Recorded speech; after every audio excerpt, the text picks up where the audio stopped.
quiere mucho a San José y que es verdaderamente poderoso. Y luego, si queréis tener vida interior, la vida interior consiste en tratar a Dios. Y a Dios nuestro Señor y a la Madre de Dios nadie la ha tratado con más intimidad que San José. Cuando me lo hacen decir todos los días, yo gozo. Por lo tanto, yo lo invoco siempre, varias veces al día. No me importa nada decirlo. Si os puedo servir en eso, aunque nada más sea en eso, en otras cosas no os fijéis en mí, que no encontráis más que peras, ¿eh? Pero en eso sí, yo tengo mucho, mucho cariño a San José. Y le llamo mi padre y mi señor. Veo que tú estás tocado de la misma locura.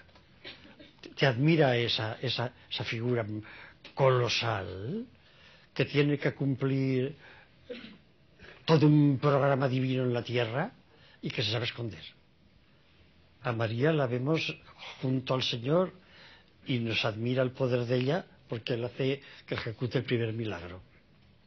Solo con decir que no tenían vino, una indicación, una sugerencia. Fecit initium signorum, dice el evangelista. Comenzó el Señor a hacer milagros, a una indicación de su madre. José no aparece.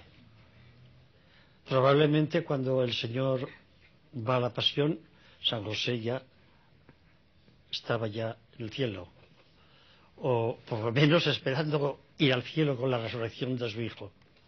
¿Está claro? De eso lo dejaremos porque la Iglesia no dice nada. Yo tengo mi modo de pensar que no es lo que digo.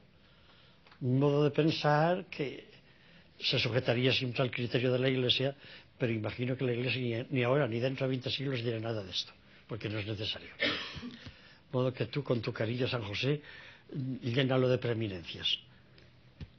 Si lo quieres en el cielo antes, mételo antes.